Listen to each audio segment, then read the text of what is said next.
are coming in. Just to give you an idea, sir, we already had 22 lectures success in the Gnosis team, almost right from the time of his inception.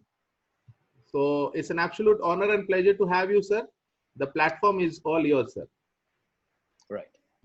Thank you, Shrikant, and a very good afternoon to all of you. As Shrikant has pointed out, I have been associated with Gnosis for quite some time as it moves on with its sort of quest for knowledge. And I'd like to commend Shrikant for, holding such a long series of lectures. He's creating a digital repertoire, as it were, of interesting discussions, which will, I'm sure, in the coming years prove invaluable to many researchers.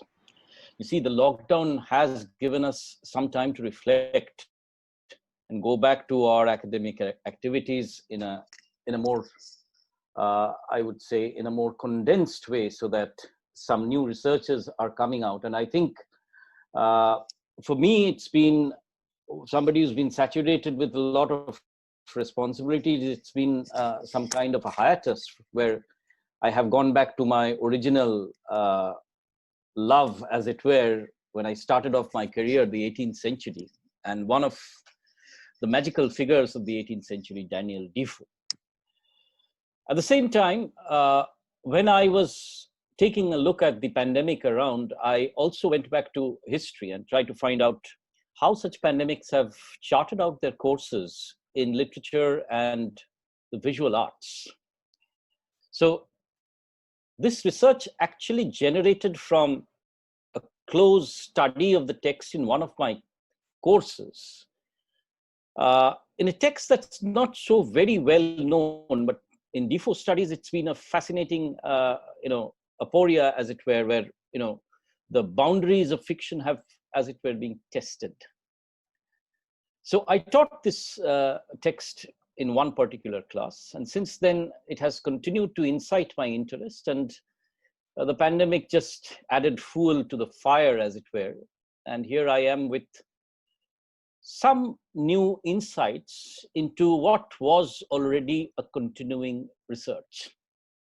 I've titled it such as No Tongue Can Express: Trauma and Post-Memory in Daniel Defoe's Journal of the Plague Year. It's published 1722. Now, many of you will have noticed when we were discussing epidemics in literature, how very little representation we actually have of the greatest epidemic that ever occurred in human history, the plague. And this was one of the points which led me to think about why was there such a paucity. And if the paucity was there in texts which actually brought out the discussions on the plague, what were the directions in which representation moved? The plague was, of course, traumatic. And this is not a trauma that lasted, say, 2 months or a year or 20 years. It was a sustained period of trauma, generation after generation succumbing to it without, as it were, any kind of relief in sight. So what exactly was the nature of the trauma? And the second question that obviously many of you who dabble with trauma studies will realize, how is it embedded in memory and what I will call here, vis-a-vis Marianne Hirsch, post-memory? So how have generations actually embedded their plague narratives and relived them? And I'll also ask somewhere whether these memories have spilled over into phases where the plague actually vanished. And that is, I'm saying, after the 18th century. So without further ado, let me move on to my next slide, as it were. As I said, the Black Death or the plague was probably the truest pandemic that the world ever had encountered. It swept, apart from Iceland, it swept almost every other zone of the world. Nearly third of the global population was affected and perished. It had a very high mortality rate, as I pointed out in another lecture, almost 30%. So 1 out of every 3 people died. It was extremely painful and traumatic. So the physical trauma of plague was immensely frightening. I will discuss this subsequently. It was a devastatingly quick death. So you actually developed the plague one night and could be dead within 3 hours. And as I said, 1300, the plague breaks out more or less in Europe, continues till 1600, 1700, 1720, it still continues in many areas. And it was not merely a Middle Age phenomenon. It was also something which took place in the classical times as well. So spread across several centuries and several outbreaks. Now, any good discussion has to focus on certain research questions. So I will keep the Great Plague as a gateway and ask how the theoretical approaches can be applied to the journal of the plague year in conjunction with a few visual representations of the plague. This is something which I'm adding on to a discussion. Whatever visual representations of the plague I've actually located, I've tried to theorize on that. And the prism of theory that I'm going to use here is the theory of trauma, memory, post-memory, and the politics of marginality. So these are my theoretical prisms. That is my gateway. And I'm going to ask what kinds of trauma, who underwent these traumas, and how did they respond to these traumas? Now, I'll start off not with a theorist who actually worked with trauma, but somebody who's dealt with politics and the politics of representation, Foucault. And Foucault talks about, in Discipline and Punish, of course, he talks about 2 dreams of the plague. He talks about the political dream of the plague, which imagines the measures taken against the spreading of the contagion and tries to contain it, right? And Foucault, of course, sees this as the first great modern moment when the plague is, when society moves towards a containment. You know, it's for Foucault that one space, that one moment when the ideal method of containment of the state is sort of theorized. But Foucault also talks, and this is something which we have not discussed adequately, about the literary dream, which celebrates in the plague, Foucault says, the dissolution of all order, and specifically the dissolution of the confines of individuality.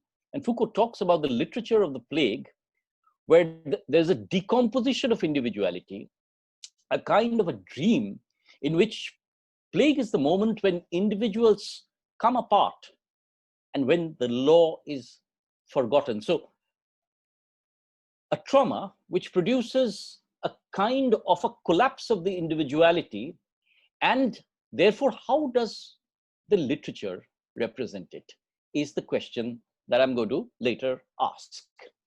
Well, let me take you back to the original theorist on trauma, on Freud, Studies in Hysteria, 1895. Freud talks about not merely the occurrence of the trauma, but the remembrance of the trauma. And that has been one of the directions, one of the major directions, I would say, in which trauma theory has been seen till the end of the century, from where it took on a different turn, bringing in other multiple theories within its ambit. But I'll go back to that original theory. And Freud talks about the latency period of deferred action that delays and affects the meaning of the past.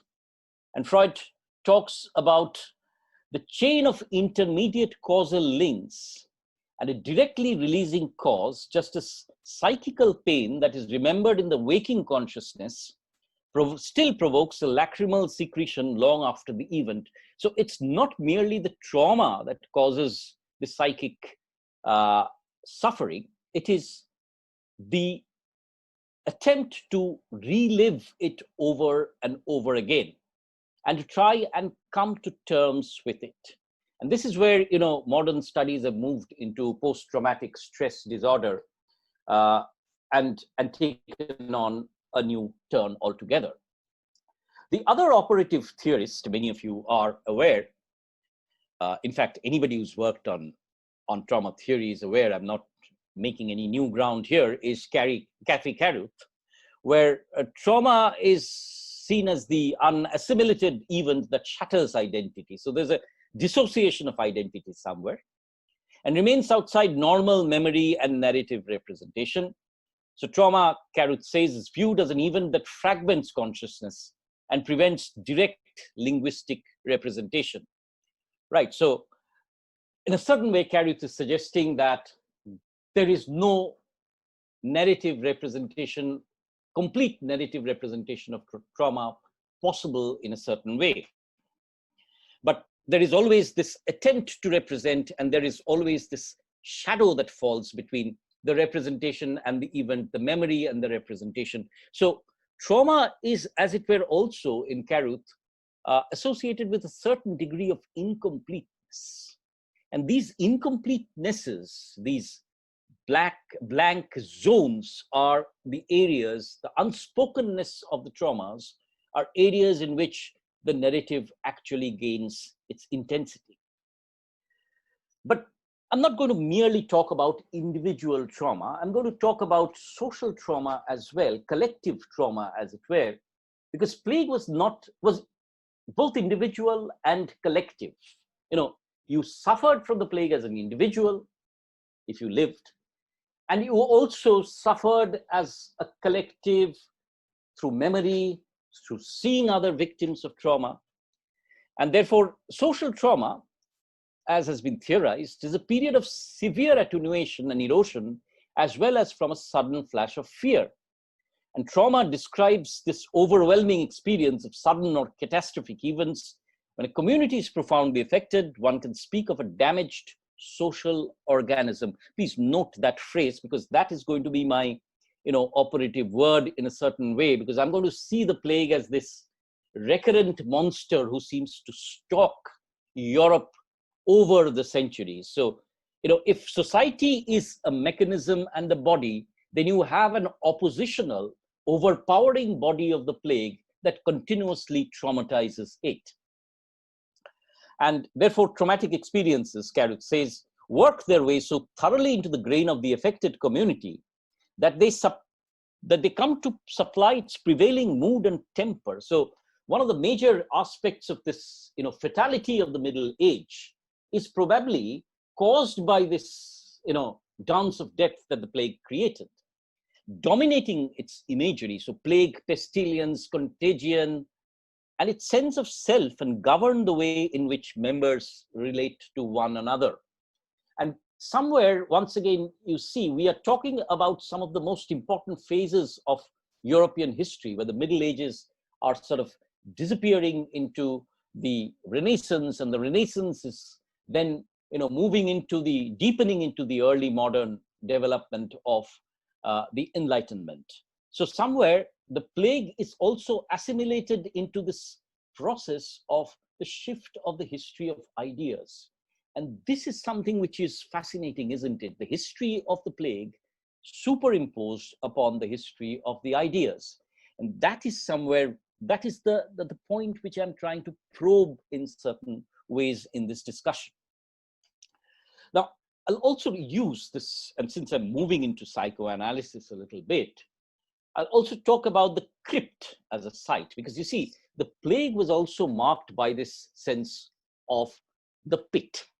This, you see, plague created so many victims that you did not have adequate coffins. So you just thrust bodies into a crypt, one after the other. So where that pit became a site where human bodies actually sort of condensed into one another. It was this one gigantic human body marked by stench, marked by disease, marked by death, and marked by fear.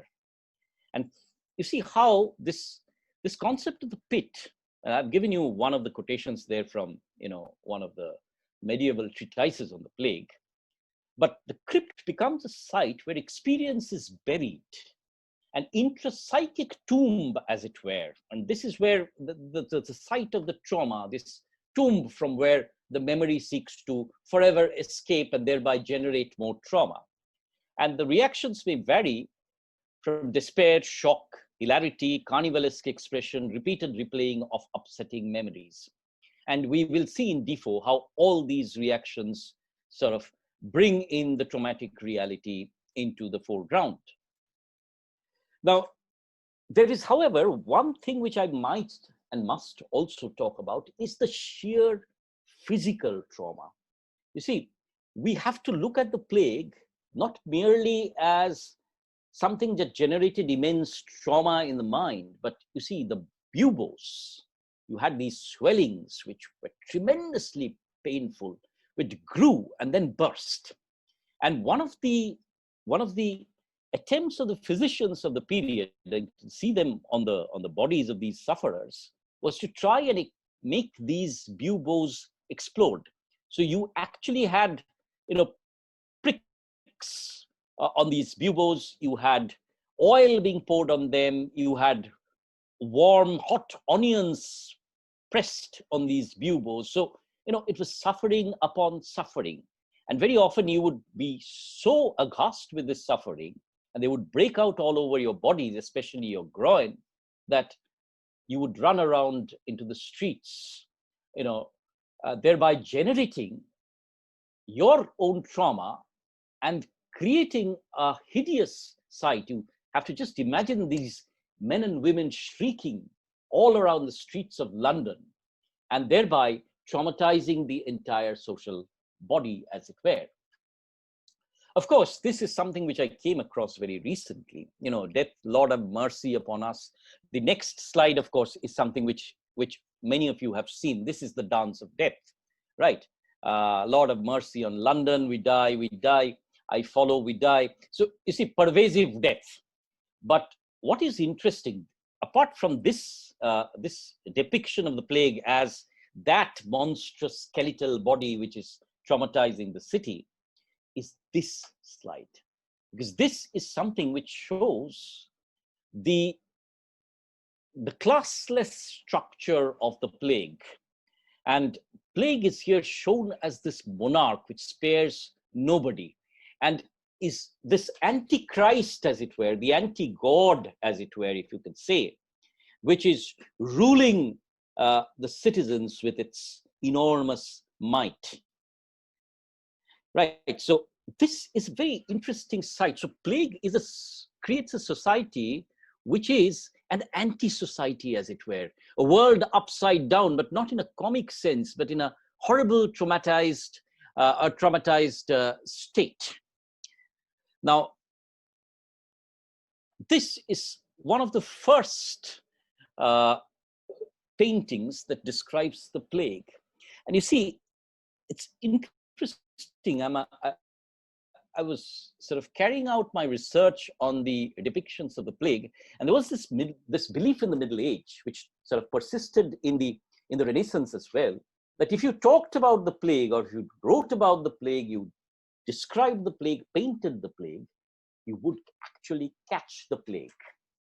You see, therefore, we are looking at a traumatized imagination, where the plague can, as it were, spread by contagion. Spread by the contagion of the imagination. Now, why? Because you had no idea how the plague spread.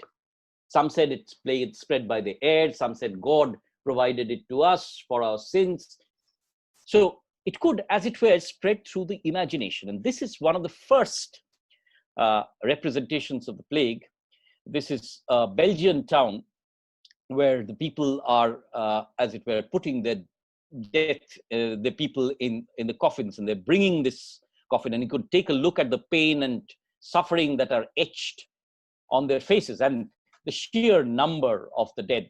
And you can see the pit once again, that horrible image of the pit, where these coffins were, as it were, be thrown one after the other.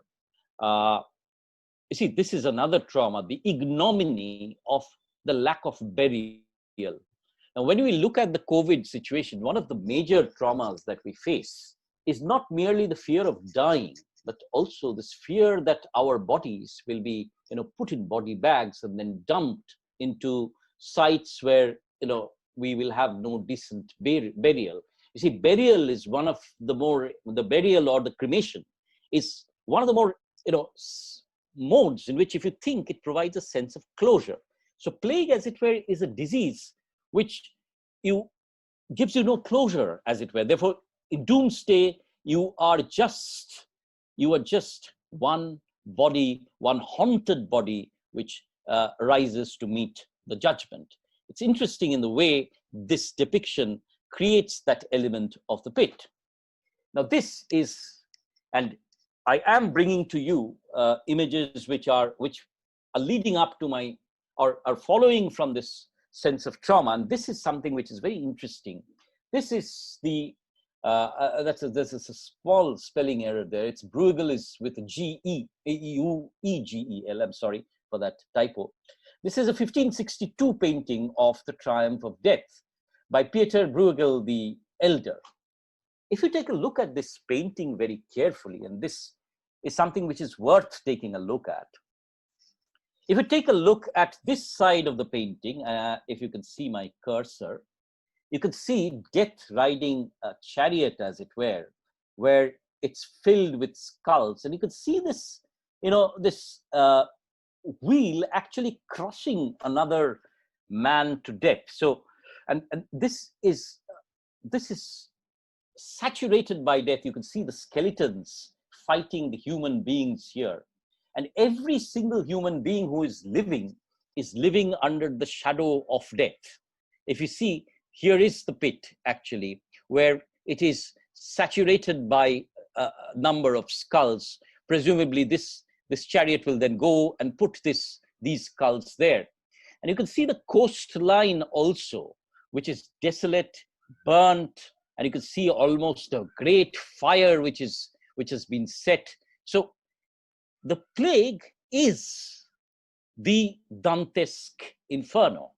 The plague is the trauma from where there is no escape, as Bruegel paints it in his 1562 version. You see, this was the Middle Ages, so we are actually moving forward. Now, this is probably one of the most important descriptions of the plague. This is the plague at Ashdod, Poussin. And Pousson's painting, as it were, gives us certain clues. Now, you will remember that this is taken from Samuel. This is a biblical plague for the displacement of the Ark of the Covenant, for stealing the Ark of the Covenant, rather. And there is this biblical plague on the city of Ashdod. Why does Poussin bring this into 1628? And because this is when the plague broke out at Naples. But it's interesting because from the biblical scenario, you are actually moving to the foreground where you actually have a woman. And this is the woman, if you can see my cursor here.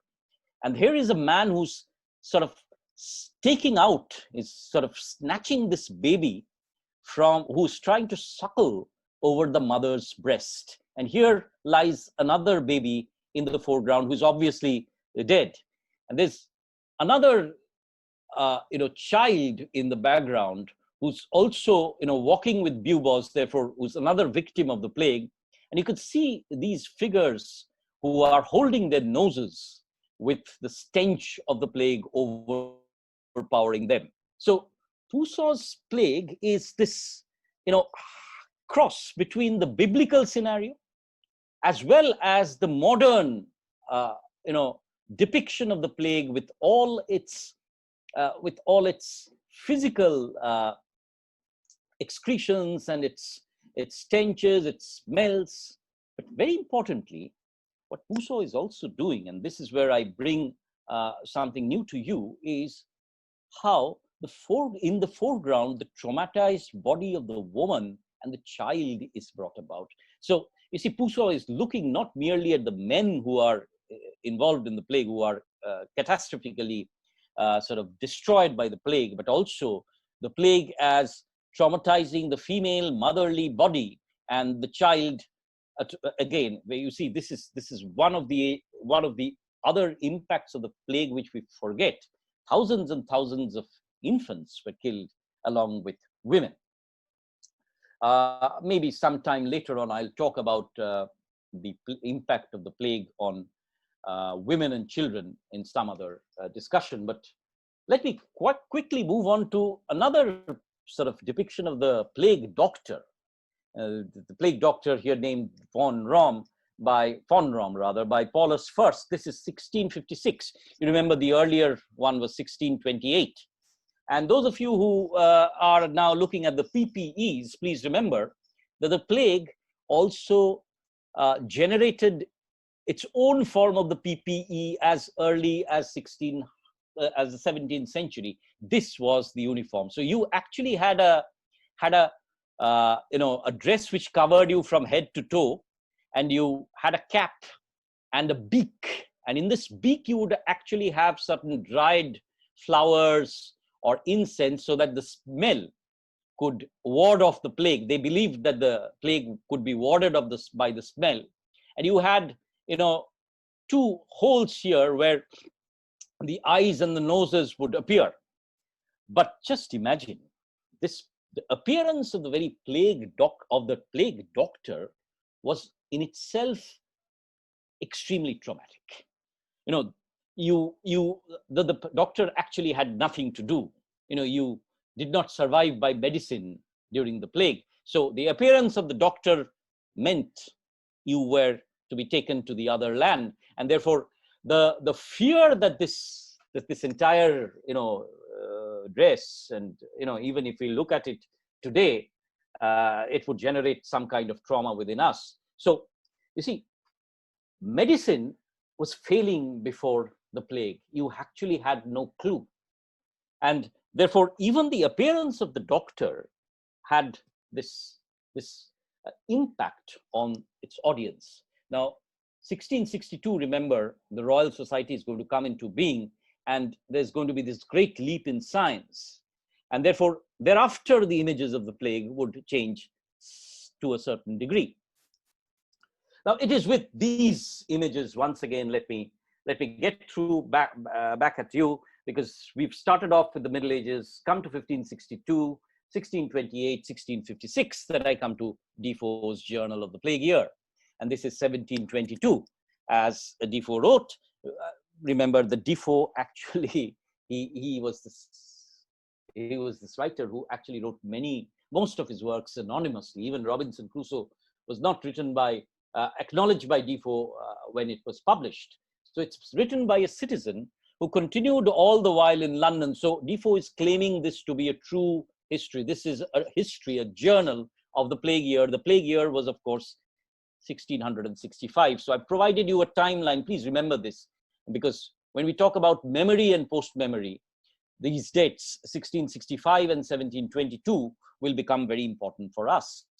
So 1665, the plague breaks out in England. This is the last great outbreak of the plague in England.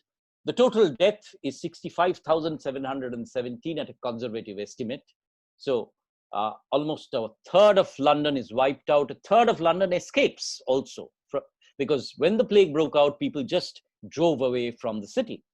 The mortality rate, as I pointed out, is almost 30%. So 1 out of every 3 persons died. January 1666, the plague actually died out during winter because the fleas which survived or which bred the plague died during winter. 1720, a deadly plague once again breaks out in Marseille. The English ports are closed, and then comes the spurt in plague literature, of which Defoe is probably the last contributor, because in 1722, when he writes the Journal of the Plague Year, the plague is almost dying out in Marseille. So Defoe is recreating a 1665 event in 1722. And that is where my concept of post-memory and memory will come in. Now, in other discussions, I've not talked about the other great trauma that London faced. In 1666, September, 3 days, the Great Fire broke out. And you could say a half of London was destroyed. Ironically, there have been suggestions that the fire actually destroyed the plague by killing all the rats. But that is very tenuous, but you had, therefore, trauma upon trauma. You had the plague, which was already a version of hell, followed by the fire. So it was the inferno in actual history. Now, just as, we are looking at 2020 as this year where everything is coming together, the cyclone and the pandemic, 1666, the people of London would have actually felt like us. Now, I have catalogued here contemporary plague literature. So Defoe was, my point being that Defoe was not the only one to write about it, of which I will look at this treatise by Nathaniel Hodge, which was called Loimologia. And this is the title page of that text. And you see, it's very interesting how the frontispiece is designed. And you can see that, rather than, looking at the plague and its sufferings or the trauma that is being caused, you are actually looking at two surgeons who are dissecting a body of the plague victim. So this is one of the moments, I think, where, secularism takes over the discussion of what was earlier considered to be a divine pestilence. And from henceforth, the depictions of the plague also in literature and art will take on a distinctly secular turn. Now, the features of the contemporary plague literature, talked about this earlier also, but there's this plague literature thrives on trauma. It is sensational in certain ways, and therefore ghoulish accounts of improbable details, people eating leather, soldiers being murdered. And Defoe himself talks about the pleasure of writing dismal stories. There were circulations of possible reasons and remedies, manuals of behavior, what to do during the plague and what not, superstitions and predictions, reactions to government strategies of containment, and of course, in the Puritan autobiographies, the divine pattern of retribution for contemporary corruption. So these were broadly the structure within which the plague literature operated. One of the important parts of these plague literatures was, of course, the bills of mortality. So you actually recorded who died where. And thanks to these bills of mortality, we actually have, week by week, almost just as we count corona day by day, week by week records of deaths. And you can see here in this particular week, 7,165 people dying out of the plague. Now, I'll quickly take you through one of the few, once again, artistic prints on the plague by a man called John Dunstall, who was, and this is important because he's creating this prints as the plague is bursting out. Dunstall probably did this in January 1666. So this is a visual history of the plague as it broke out. So in the first, you can see a series of prints, actually, 9 prints, of which in the first, you can see the nurses going to the houses of the plague victims. You have the digging of the pit once again. You have the coffins being carried to the pit, and very often, you had cartloads of bodies, you didn't have coffins.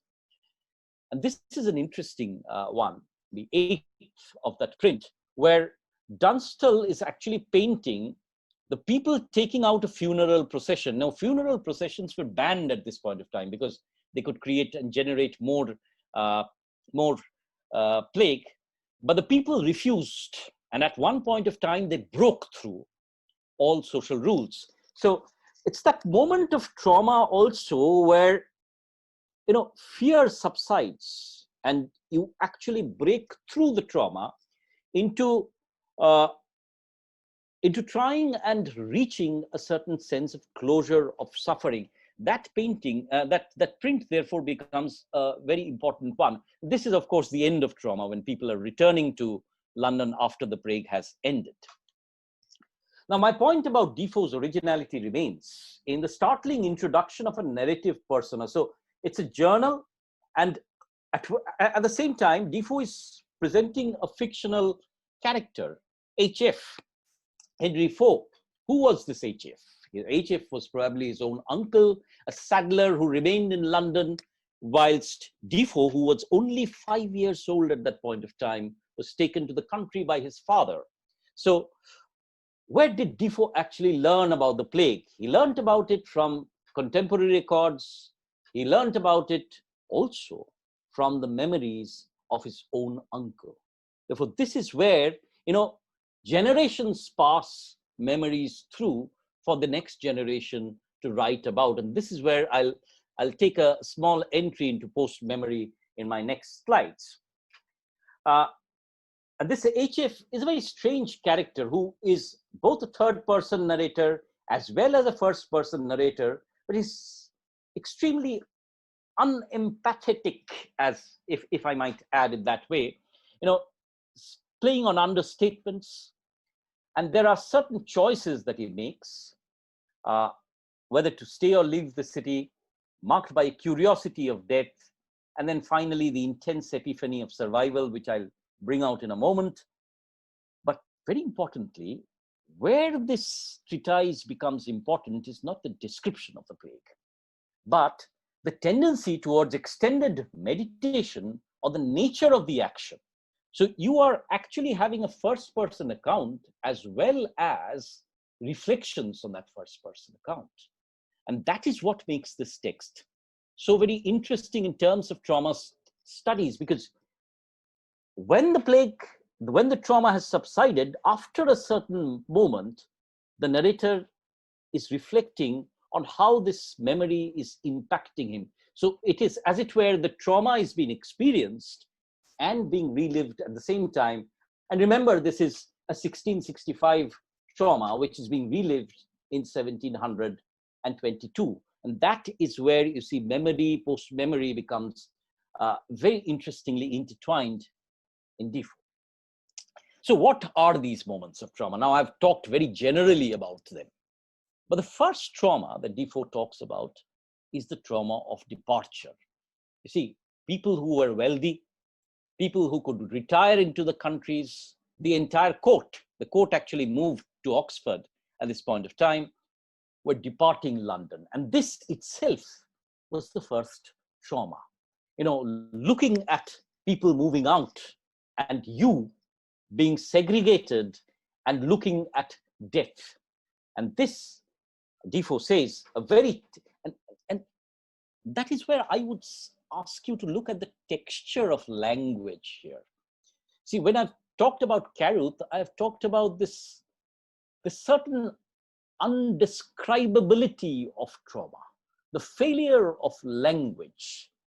You see, if you look at that first paragraph, that is very empirical, very descriptive, very exact. And you've talked about Whitechapel, you've talked about Broad Street, servants, women, coaches. And then when you're reflecting on this, suddenly language seems to fail. You talk in terms of superlatives, as it were. Very terrible and melancholy thing to see. So you see how the empirical suddenly collapses into a language which is very vague, as it were. And I could not but look on from morning to night. It filled me with very serious thoughts of the misery that was coming upon the city. Now, what the extent of this misery was, what was the sadness like, that HF does not describe. So once again, going back to Caruth's idea that, it's this indescribability of trauma that, where narrative becomes so very intriguing.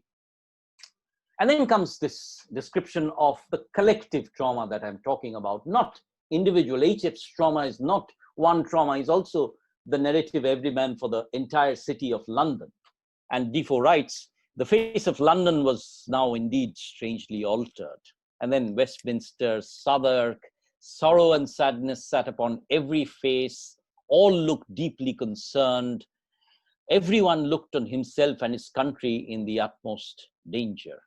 See, this is where there's a traumatic othering. So you see, when you are intent upon your own survival, and that is what Defoe, where Foucault is talking about, it's that moment when, and Agamben has talked about it also, that survival becomes the only instinct, that all the other bonds that make up your selfhood actually collapse.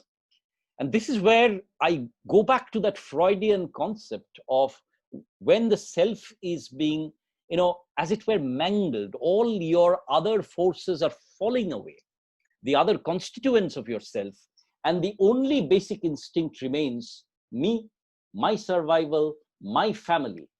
And that is where, once again, you see social distancing as a phenomenon leads to a moment, the plague leads to that traumatized moment when you're that naked human being on earth who is strangely living in society, undergoing that trauma, but also entirely on his own, right? And you actually have the plague described in terms of the monster, the other, the city of London being the one body and the live plague being the other monster. And just remember this metaphor of the monster, because in another depiction, I'm going to talk about this plague as a monster. You see how death is personified in Defoe, looks into their faces, visits them, haunts them, rides on a pale horse. See how the biblical mythology sort of becomes an operative way into which plague sort of slowly grows throughout the novel and seems to strangulate the text, creating trauma after trauma. It's a cumulative trauma that Defoe is talking about, and where the public and the private selves are coalescing. So it's I and London, I and the all. So it's this moment where the collective and the individual traumas, as it were, continually enter into a dialectic, right? And there's these heaps of bodies which talks about, and the city as one heap. So death is a unique experience for the individual, yet also of the collective, right? And Defoe continuously plays upon this dialectic. This is where I come to the climax of the text, as it were, the description of that psychic pit. Now, you see, it's interesting in the way that HF is forbidden from going to this pit.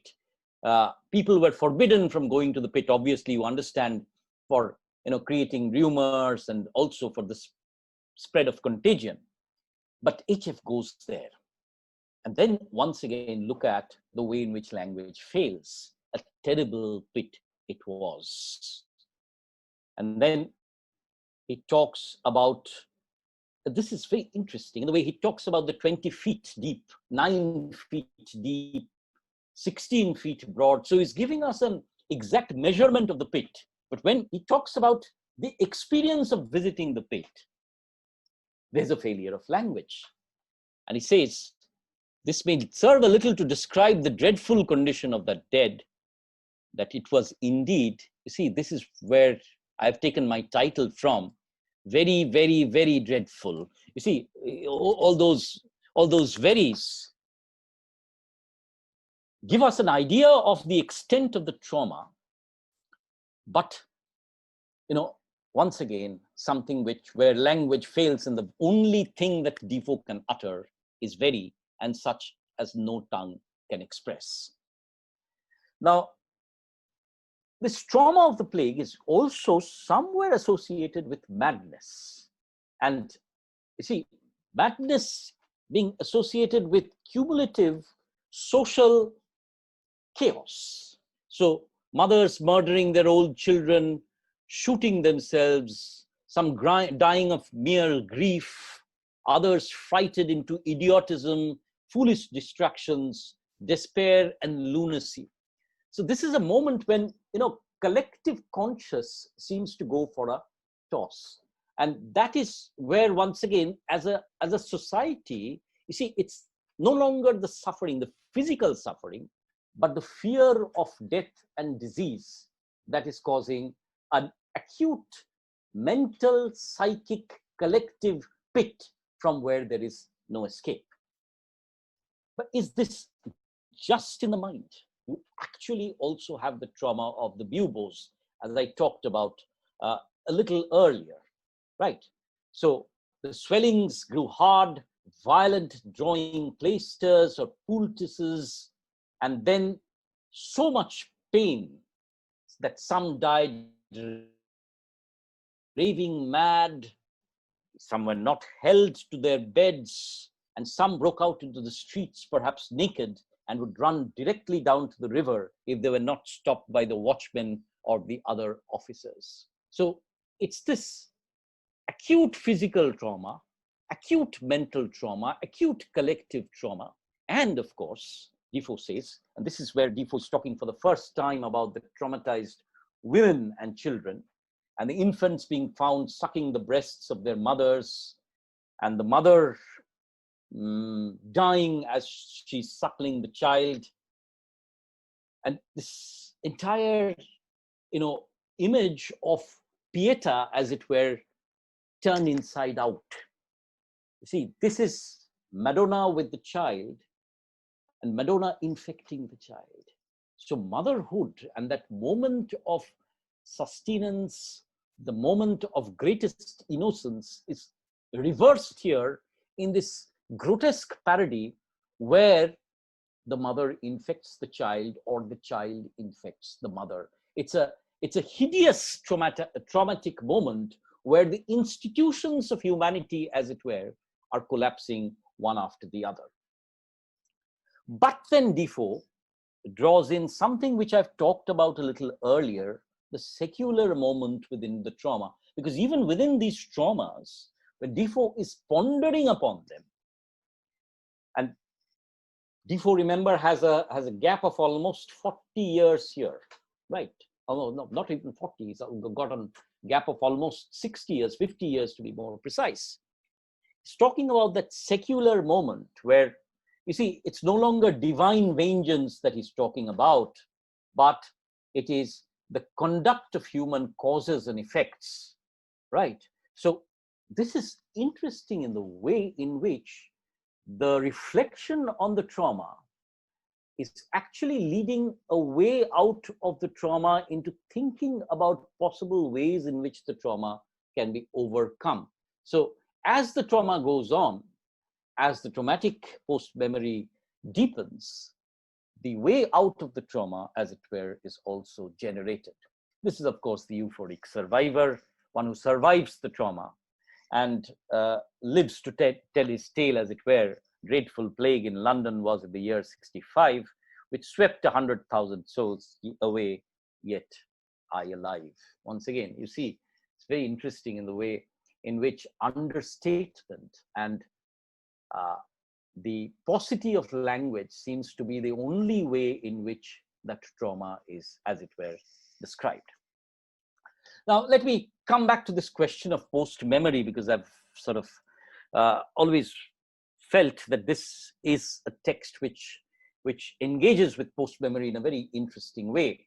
Let me just draw your attention to the theory brought out by Marianne Hirsch, who describes post-memory as the relationship that the generation after bears to the personal, collective, and cultural trauma of those who came before, right? So we remember only by means of stories, images, and behaviors among which we grew up. Now, for Bengalis like me, the partition is one such moment where the partition, the trauma of the partition, the memory of the partition is alive to us, for me personally, through the memoirs of my grandmother, for example, or my father, for example, handed over by me to my children, for example. And therefore, there's this repertoire of stories and memories which generations will share. The great example that Hirsch, of course, talks about is the Holocaust and the existence of the penetration of the Holocaust into the memory and the post-memory through narratives, right?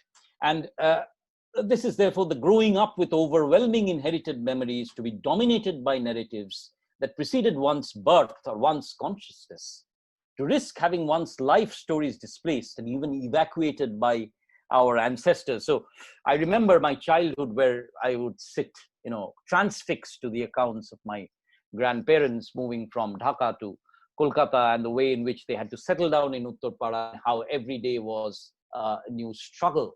And somewhere, that has created a repertoire, a repository of memories which I live every day. So that trauma has been, as it were, handed down through memory into my own psyche, as it were. Now, in post-memory, of course, and this is where Caruth talks about history, and he says history like trauma, she says history like trauma is never one's own, that history is precisely the way we were implicated in each other's traumas, and that the infectious potential of trauma is paired with the timelessness of an extreme experience that refuses narrative assimilation into memory. It's this refusal, once again, that I am going to take a look at and ask you the question once again: why were there so few direct plague literatures? You see, you have copious references of the plague in Shakespeare, but you don't have a plague text. The only plague text that you actually have from the Renaissance and age of Shakespeare, as it were, is something which is by Decker. And you actually have in Johnson, who lost his youngest son to the eldest son to the plague, one poem. Whereas you have references to the pestilence, but is it, and how therefore does the plague come back into these post-memories through these visual arts? Hirsch is, of course, talking about these visual arts, these visuals, and I'm going to see Defoe's text is possibly the only great text of the plague post-memory along with Decker. Can we read, therefore, Defoe's text as the articulation of the deep social trauma, the continuing centuries of a deadly epidemic? Why? But the question is, why is Defoe writing about the 1665 plague in 1720 merely because the plague broke out in Marseille? Or is he creating a genealogy of that entire post-memory of the plague from the 1300s onwards? Because a person like Defoe or anybody in the 18th century would have been fed with narratives of the plague, would have just dreaded the plague being around the corner, and would have had lost somebody or the other in the family to the plague somewhere across generations. So the plague became that great post-memory which haunted Defoe, right?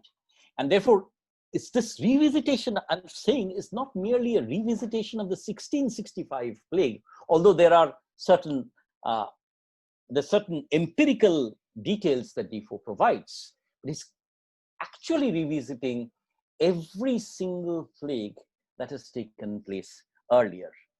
And it's very interesting if you look at the narrative geography, because those of you who did the course on London during the 18th century with me will remember how I talked about Christopher Wren after the Great Fire of London having recreated London. The city changed, completely changed. But Defoe is creating these imaginary geographies, is actually situating the plague pits where new houses would have come out, and therefore is creating an exact imaginative geography through which the post-memory can operate. And this is where I come to post-memory of the plague beyond the 18th century. And this is the great symbolist painter, Bocklin. This is 1898. In fact, Bocklin was inspired by or extremely afraid of a plague which broke out in Mumbai, actually. But when he was painting this plague, he's painting this in terms of the medieval monster. And you could see how the plague is enveloped in this figure with a great tail of death, creating this fire behind him with that axe with which he's going to decimate everything. And you have this pale green kind, this dark green kind of outfit. And there's the only color that you have here is that bright red female victim of the plague who lies in the shroud, as it were. So, it's not that the plague was lost in memory, because the plague was breaking out in Europe also in the 19th century. So the post-memory generated images of the plague, which were haunting these artists.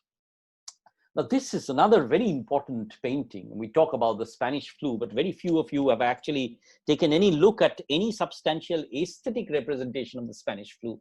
This is Munch, the famous expressionist painter who was debilitated with typhoid earlier, and he has a series of self-portraits with disease. This is a self-portrait with the flu. This is the Spanish flu of 1919. And you can see the distorted face, the gaunt frame. You can see his posture, as it were, submitting to the disease. So in a certain sense, what I'm arguing is that every epidemic that is being brought into aesthetics is also somewhere, sort of plumbing the depths of that post-memory of the plague. And this is going to be my last, as it were, sort of painting in terms, the last painting, because the next visual representation I'm going to present before you is not a painting, it's a picture. And it's a picture by Wojnarowicz of the falling buffaloes, which he took it from a diorama in 1988. Now, this is very interesting because Wojnarowicz was one of the very important artists who was influenced by Rimbaud, and he was himself gay, and this is the depiction of the gay epidemic and the era of Reagan and Margaret Thatcher once again, where you had the free market having a bull run, and where gay people were seen in terms of bringing great disease and infection upon society. And you can see these falling buffaloes as that moment when the epidemic is spilling out of control, as it were, and the moment when the buffaloes embody in their various falling sequences the image of an entire society collapsing. So you see how pandemics, epidemics, disease has bred a certain visual culture. But once again, it's not been as graphic as we would like to think about, because if you look at this history of this depiction, it's few and far between. So what is it within us that has forced us not to talk about this? Does it go back to Carriot's theory that the trauma is unrepresentable, and therefore we have had only very few representations of the trauma that the pandemic has created? Now, I'll just touch upon this conspiracy theory, because you see, pandemics, and this is my hypothesis, is pandemics have always bred theories and prejudices and led to a process of othering, that the Black Death was supposedly caused by the Jews. And this is the moment, ladies and gentlemen, when anti-Semitism actually took on a very strong hold on the European imagination, so much so that I'll say that the Holocaust was one of the fallouts of the plague, as it were, where the Jews were seen as the other who were burnt in dozens, and therefore castigated as somebody who inflicted the plague upon Europe. So every plague in every society has generated this process of othering, the identification of an alien on whom therefore the rage and unfury of the population can be unleashed. The Great Plague of Defoe was related to Dutch conspiracies, and therefore historically such an epidemic will push marginalized community to the fringes of education and further alienation. Some major work has been done on this, so I'm not going to just read out the slide. You can see how that Susan Sontag talks about deadly diseases spawning sinister connotations, and how, you see, this links up with my thesis about the trauma, that in a traumatized society, the trauma is not just merely fear, but it's also about the fear that lingers and the fear that causes further social alienation and division. The trauma that this particular epidemic has unleashed within us in creating divisions across society will not merely just subside when our COVID situation goes away, but the fault lines in society that have been deepened, as it were, which were there, but which have been deepened and made extremely potent, will create traumas which will continue to haunt us for some time to come. This is one of the medieval depictions of the residents of a French town burning Jews, and this gruesome painting, as it were, hopefully is not a symbol of things to come post the COVID-19 situation. Right. I'll conclude here because I've taken, I think, quite a significant amount of time, almost an hour.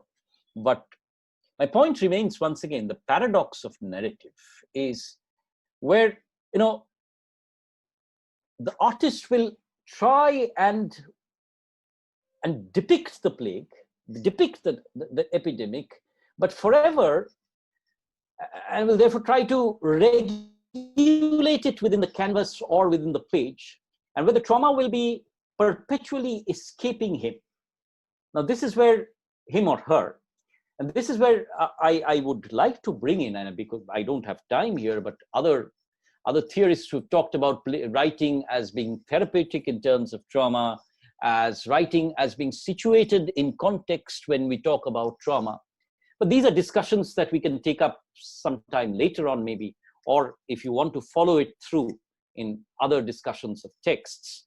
But what I'm trying to suggest is that there is, if I look at Foucault, there's a literature of the plague which collapses language. And there's an attempt at depiction or representation which seeks to regulate language. It's this continuous interaction between collapsing and control, between escape and regulation, that the narrative in Defoe functions. So here are my conclusions then. As a gateway, using Defoe as a gateway, we perceive how academics produced moments of secular modernity, how they can be read through theories of trauma, both private and public, how they can be read through the prism of post-memory, how the margins are perceived during times of epidemic. We're also looking at how narrative seeks to come to a kind of a crisis, that the epidemic produces a crisis in narrative where various genres are found to be inadequate. And therefore, we require the emergence, as it were, or the interplay of the genres through which alternative forms and voices can be traced. In case of Defoe, it's the history and the novel coming together, the various genres once again producing what will later on be called by the 18th century the theorists of the novel as factual fictions, that kernel of literature where fact and fiction moved seamlessly with one another. I think that is all that I had to say. Thank you for your very sustained and kind attention. And I would, of course, welcome your feedback, if any. If through the question answers, very good. If not, once again, you have my email there if you want to get in touch with me. Thank you very much. Thank you, sir.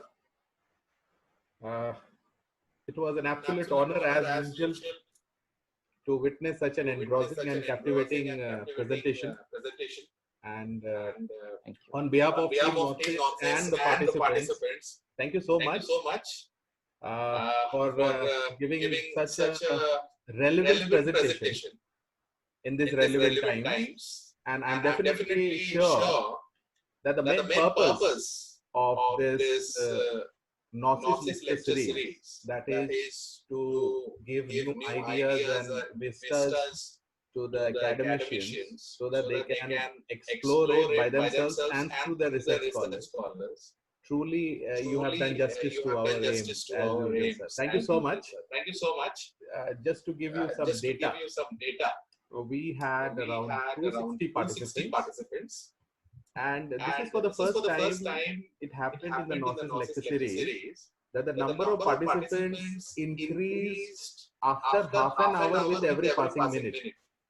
So we started, when you started your lecture, we had a participant number of around 205 and slowly started increasing,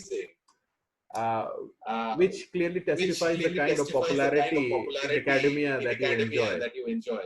And as I said in the beginning also, Amrit Sir is generally addressed as Amrit Da in academia. There are a lot of questions, and apart from that, there are plethora of congratulatory messages on behalf of you. I am taking them because they are congratulating me and Gnosis. And since you are an integral part of Gnosis, exactly, you are an integral part of Gnosis, so it's a great feeling.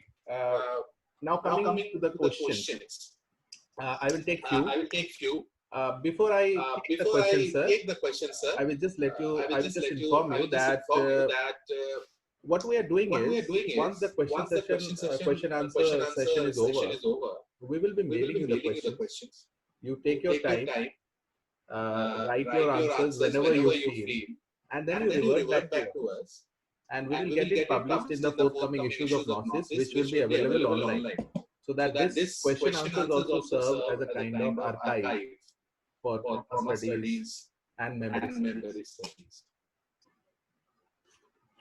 Yes, sound is echoing. I think now it's all right, I guess. Yeah. The first question, sir, I have from Deeptanshu Das, a very erudite young scholar, budding scholar, come professor. We know each other for some time. He is presently working as assistant professor in Department of English, Dibrugarh University. And he has two questions which are very interesting. So I have given him the rights to directly ask you. Deeptanshu, am I audible? Yes, sir, you're audible. A very good evening.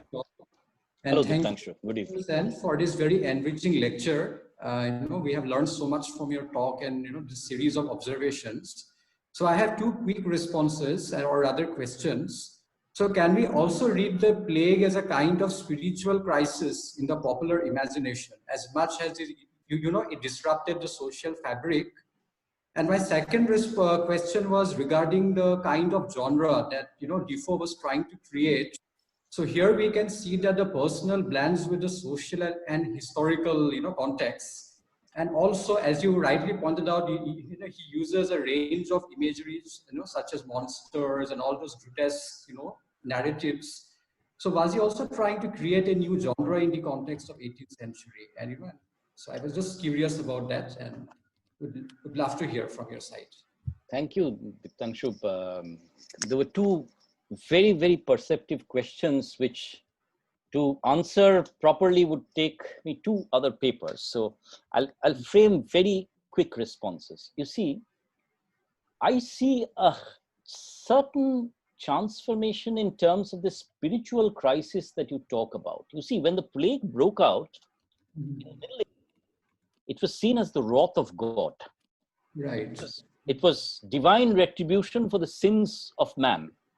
And because there was no medicine there, the only way was to pray, right? Although there were certain, quacks who peddled their wares, but there was a perceptive realization that, only through spiritual submission could you actually get over the plague.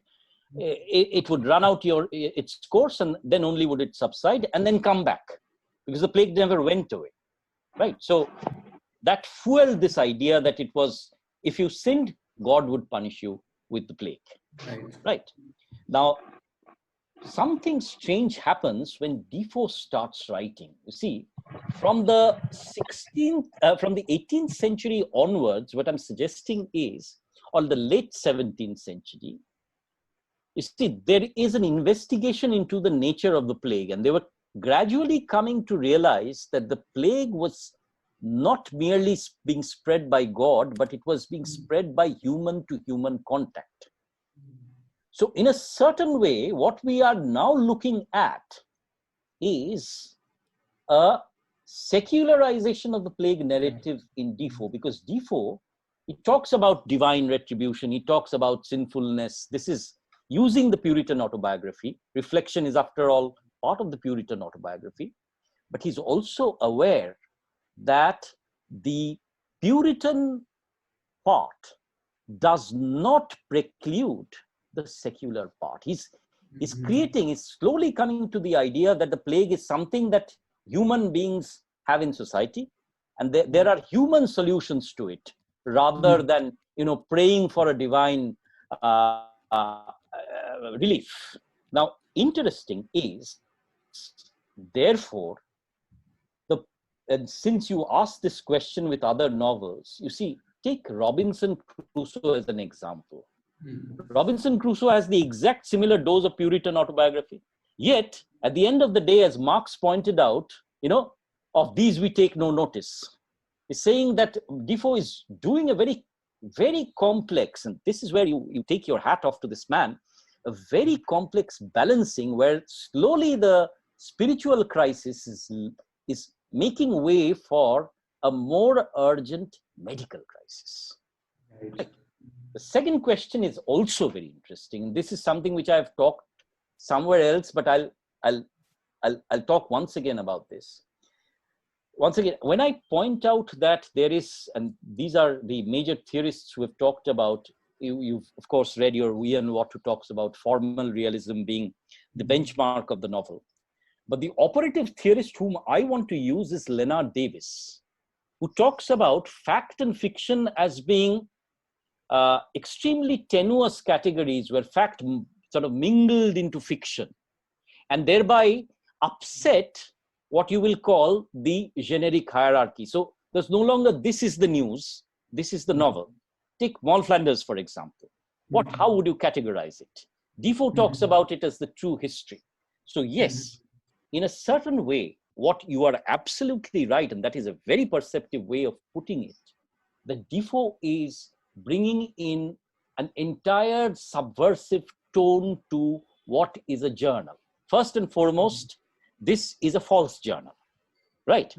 Yet, is it unhistorical? No. It was received as history till the 1750s, right?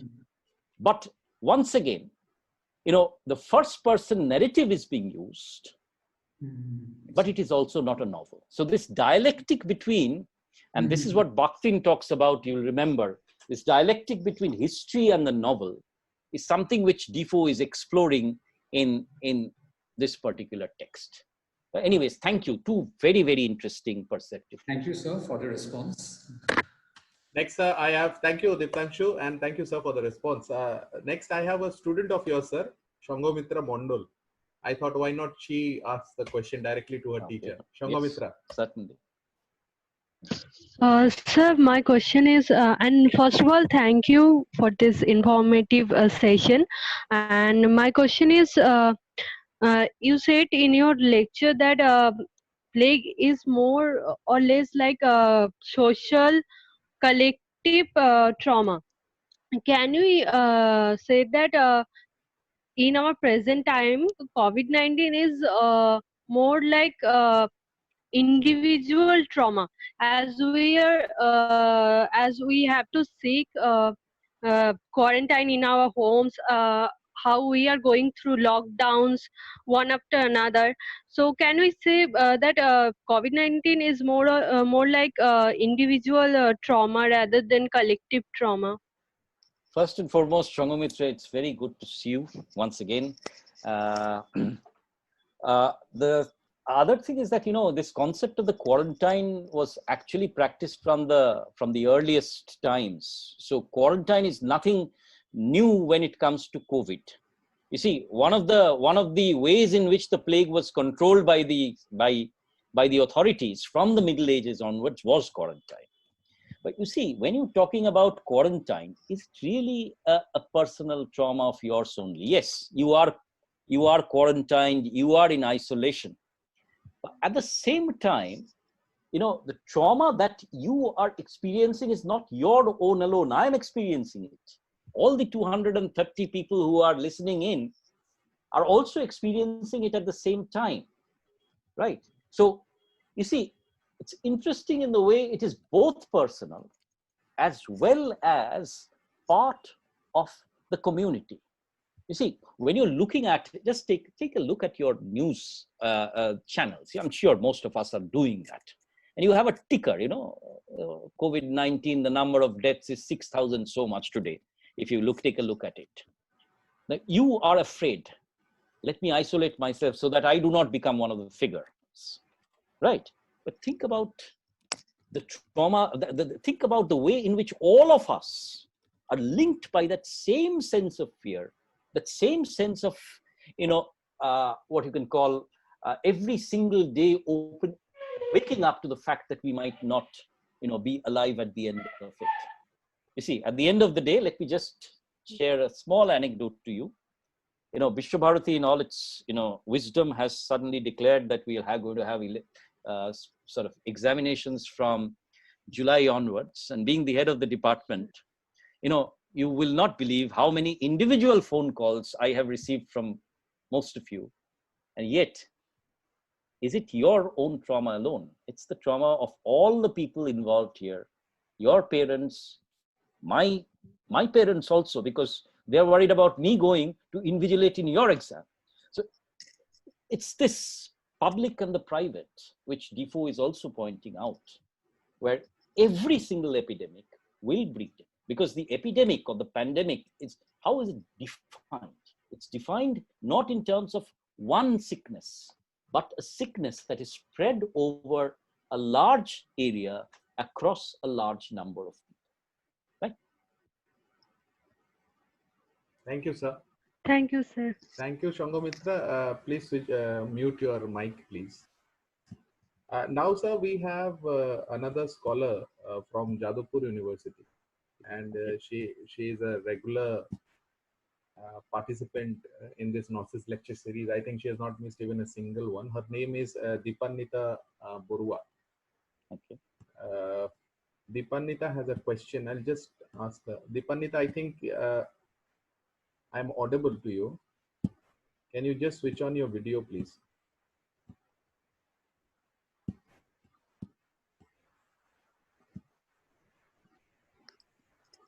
Deepanita?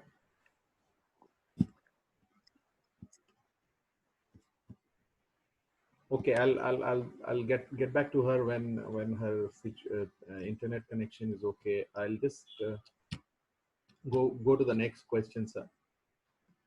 Next question is by Dr. Ahuti Dhandukia. She's an assistant professor in Government Engineering College, Gujarat, Bhavnagar, Gujarat. Sorry, Shrikot, I didn't get your question. Could you just repeat it? Yeah, next question is from Dr. Ahuti Dhandukia, assistant professor from Government Engineering College, Bhavnagar, Gujarat. Her question is, right, how is the trauma of the present different from the plague trauma of the past? And what are the additional consequences that were not in the past epidemic? Shrikot, could you just come again? Yeah, I'm having some internet issues, sir. Her question, basically there are two questions that she's asking. One is, what are the additional consequences? How is the trauma of the present different from the plague trauma of the past? And the second question is, what are the additional consequences that were not in the past epidemic? Present means she's talking about COVID. Yeah, I think, you know, that's a nice question. Actually, the first one is something which I've been thinking about for some time. See, one of the very major differences is, you see, the concept of this vaccine. You see, for the Middle Ages, into the Renaissance, into the 18th century, you actually did not have a closure of the plague. You did not have any sense that this plague could somewhere end, that the epidemic would end. But take a look at the epidemics we have had recently. You have had smallpox, you've had tuberculosis, you've had malaria, you've had AIDS, and of course the COVID-19. But then we somewhere have an idea that, you know, we will overcome. I think that is a very important aspect which makes the experience of the trauma of the COVID. There's trauma, but also there's a certain degree of hope about the drugs that are going to come out and the containment procedures. You see, one of the most important things that we have missed here is of this disease called Ebola, which broke out in Africa. Now, Ebola, if you take a look at it, is far, far more potent than the COVID-19 virus. But we are tackling it. So therein lies the difference between the past and the present, between the plague, as it were, and the present situation. What are the consequences is something which is a question which Agamben has somewhat answered. See, Agamben makes an interesting point when he says that what happens during an epidemic is that, and this is something Foucault also talks about, that individual liberties get curtailed. So are we actually moving towards a society that is more authoritarian, where we will be mapped, we will be traced, we'll be identified, we'll be quarantined, our bodies will be held hostage by society, our rights will be somewhere curtailed? That is one possibility. The other possibility, of course, is, and that is where Agamben says, once again, I go back to Agamben, is we're thinking in terms of survival only, the rest doesn't matter. But equally, I will remind you that in Athens, when the plague broke out, the government actually started keeping food outside the city walls for the poor people who were outside the city. So there was also empathy, reaching out. So I think there is politically somewhere the epidemic will lead to a society which is more straitjacketed. Humanity will somewhere survive despite this. But that, the consequences is something which is a prediction rather than any coherent answer that I can give. Thank you. Not only your college is asked or university is asked to conduct exams, even the schools are preparing to conduct exams. Absolutely. And we have the highest spike yesterday, around 9,500. And everything seems to be fine. That ties up, with the idea that, the examination and therefore, results are somewhere more important than lives. Than lives, yes. And it's uncomprehendable. And this is happening at a time where we are having the highest number of spike. I think yesterday it was around 9,500. Our testing capacity are almost worse. And I don't know where we are heading, but yes, what is ultimately important being in this academia, what I have understood also is ultimately it is important because, my house is adjacent to a school. That is a higher secondary school. So what is important now is studies and mark sheet rather than life and being careful, these things, it appears to be more, I don't know, the greatest gifts of postmodernism or capitalism, and we don't have control over ourselves. We are forced to do things, and I somehow feel that I'm enslaved over situations. Yeah, and you see, Shrikant, when you point that out, and let me, since you've made this point, and I have presumably a minute, think about what it is doing to the younger children. You see, we had the only spaces that were available for these younger children to build up a community was the school, right? Because we've sort of said goodbye to games. We have, social media and the internet and gadgets have made us even more isolated. So the school was the place where people would bond. Now, when you are moving towards digital education and other stuff, you are actually creating this alternative notion of selfhood, which is completely isolated. So what this is doing in terms of long-term social construction, imagining of the self is something which needs a considerable degree of introspection. Anyways. And one more thing, sir, I found out during this lockdown that our government, be it state or central, I don't know, our government is basically run by, whiskeys and wines selling off. That tax and the tax that we pay, I think we don't contribute. I think that does not matter. I don't know. I am filing TDS for the last 8-9 years. I don't know. You might also be doing the same for a long time. It's very hodgepodge kind of. I am completely lost in this COVID-19 situation. Sir, I tell you, I have an elderly, I have my father who is around 70. He is suffering from neuro problems. I have a diabetic mother, and who will take guarantee? I don't, fine, we are young. If we get caught by COVID, I think we will sustain, we will survive.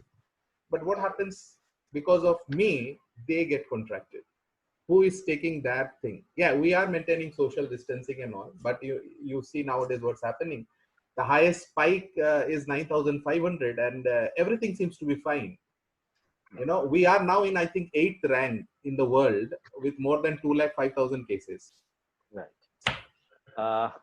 I think Dipannita is here if she wants to. Yes, Dipannita is here, and Dipannita's net is not very stable. So Dipannita will not be able to switch on her video.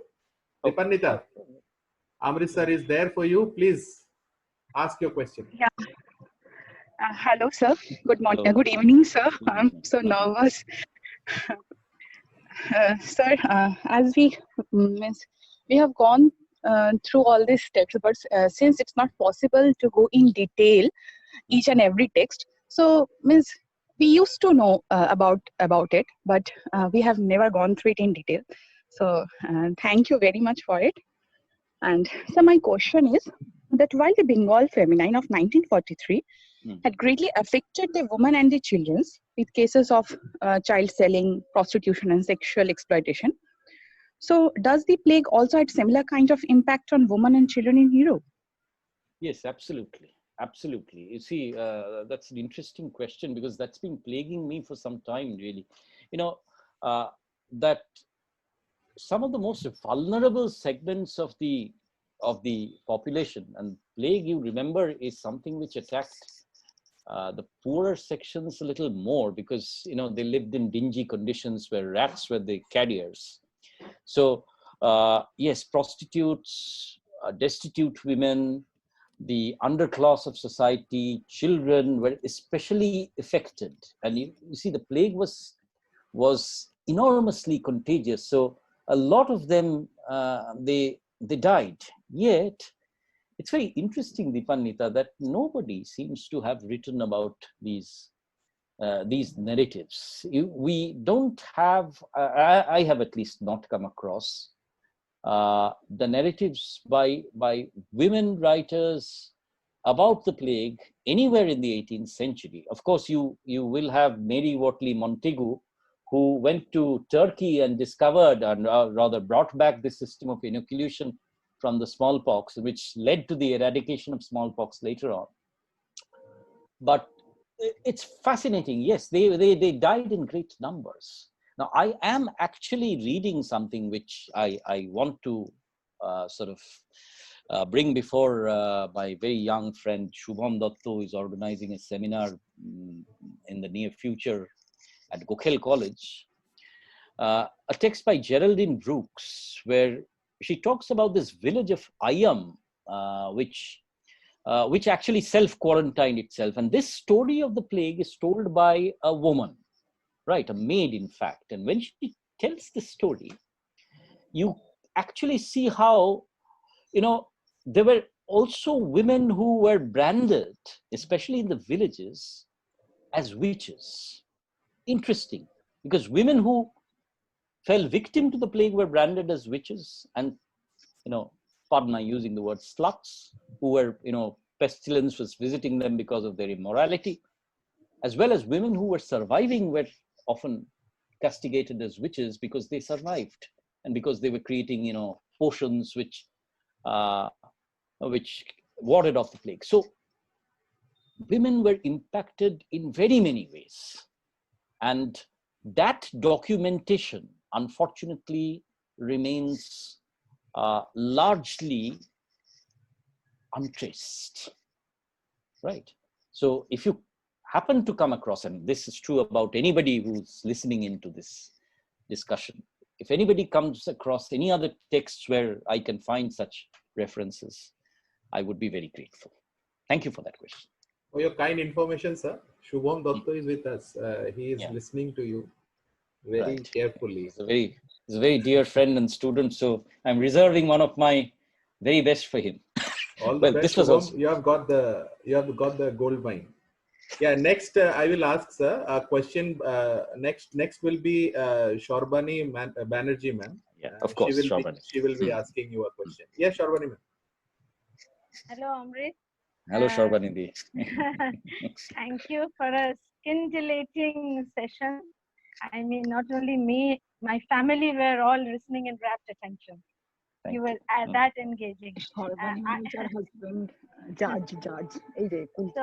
now my question is, because since you brought up both the plague literature, the lack of literature during plague times, and you brought up the topic of partition, where again I think the Bengal chapter has got very little literature, so to speak. So do you think that this lack of literature is a kind of, conscious amnesia on the part of the literature, because it was a kind of a politics of avoidance to avoid the terrible pain and trauma? Absolutely, absolutely, Shorbani. I take your point with 100%, agreement. You see, isn't it very interesting that the only real voice of the partition that we actually have in cinema, in the visual arts, is Ritik. Yes. After all, absolutely. I see, absolutely. And that trauma of the border and the border suddenly generating. You actually have a lot of literature from Punjab, as you point out, Manto, for example, being one of the major ones. Yes. But you see, Manto, Khushwant Singh. Khushwant Singh. But once again, this literature, which should have been written about the life in the colonies, for example, the trauma of sudden, displacement, and then coming to terms with poverty, coming to terms with abjection, coming to terms with so many people being thrown into prostitution, so many people dying out of malnourishment, those narratives have, they have remained within us.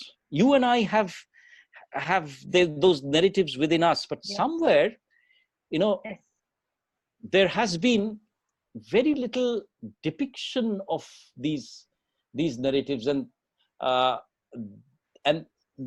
would say that the generation that underwent the trauma actually did not write about them. You see, because they were so raw, the wounds were so raw that they were recorded only through post memory in a certain way. Right. You're absolutely right. Thank you. We can go on later over this for a longer time. Right. It's so nice to see you again. so same here. But it was wonderful. Let me tell you, I was enthralled. I think I took copious notes of what you were saying. It was that power packed. Let me say. Thank you very much. Thank you, Shorbani. It's wonderful to see the Bengal Academia in discussion in this platform. Thank you both of you. Well, you should now give chance to somebody who's not from Bengal then. No, I am not at all partial. I'm trying to give chances as per the questions asked. So the next, please pardon me, the next is again from Bengal, budding scholar from Jadavpur University, Ananya Bhattacharya. Yes, Ananya, your question, please. Hello, sir. Good evening. Good evening. Good evening. First of all, thank you so much, sir, for presenting such a beautiful lecture. It was extremely engaging, and I have taken so much of notes, and you just gave us an inroad into plague literature, and I was not aware of so much about it. So thank you so much, first of all, for giving us such an enriching lecture. And so you were talking about the novel by Geraldine Brooks. I don't know whether I have not read the novel entirely, but I had just come across this novel. Are you talking about the same novel which goes by the name Year of Wonders? Absolutely, yes. Novel of the plague. Okay, and the protagonist of the novel is, I guess, she's Anna Furst. Right. Anna Furst.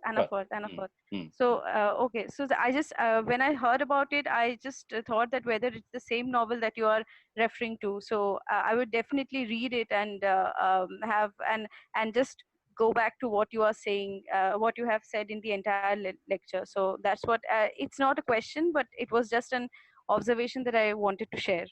Anuna, just let me add here that once you have finished reading the novel, just think about the end of the novel. This is my suggestion. You know, I will not disclose the end because somewhere I'll be talking about this, but somewhere, you know, the way in which the novel ends is related with the other novels of Brooks as well. So when you're looking at the novel, it's such a transcends plague literature into suddenly leaping into another realm of experience. But let me leave it to you to find that out. That's very interesting. Okay, so thank you. I will get back to you on your mail ID with my observations. Thank you. Yes, sir. After few days, I think after few weeks, sir will be a little free from his administrative work, and then you can mail him after you finish your novel. Yes, thank you, can always mail me. It always comes before administration. Anyways. But these administration works, sir, I can completely understand. Yes. Next question is from Rizwan Mir. He's a research scholar from Aligarh Muslim University. Right. Hello, Rizwan. Rizwan's question, I will put it. I think there's some issue. So, how does Defoe's conclusion to his narrative address the issues of providence and God's offer of redemption for sinful humanity? This is question 1. Okay. Question 2 is, do you think that Defoe wants to offer a comforting ending or a disquieting one? Well, the first question about the conclusion is interesting because there are two endings, as it were. You know, the plague subsides to a certain extent during the autumn. So people come out once again in large numbers and start mingling, and there's another spike. So we are talking about second spurt, as it were. And then the plague dies out suddenly. And Defoe, of course, gives us a reason that, you know, it is because of you know, it was punished. God was trying to give the Britishers a chance, the Londoners a chance, but they went back to their sinful ways. So I would say, you know, there's a disjunction between the divine narrative that Defoe creates and the ending of the novel. So that ultimately, although Defoe says that, you know, it's God's intervention and the plague is dying out because God has, you know, let it go away. However, there's no actual justification because men have remained as sinful as ever. I think Defoe was, you know, playing around with the Puritan autobiography, and he was giving us this idea that the plague went away because, you know, it went away because of herd immunity. So that is the question. So that is the question, answer to your first question. Secondly, the ending, as it were, is difficult to say, you see, because Defoe is writing this in 1722, remember. And there is a plague in Marseille, and there is the chance of an outbreak of plague in London. So I don't know, really. You know, Defoe has created a narrative and he's given us a glimpse of what the plague might entail and how it might end. But whether or not it is a very comforting text is difficult to say. You see, all plague literature, all literature on the plague, or for that matter on any epidemic, survives on the generation and continuity of the factor of fear. If you take that away from the narrative, then the matter of consumption.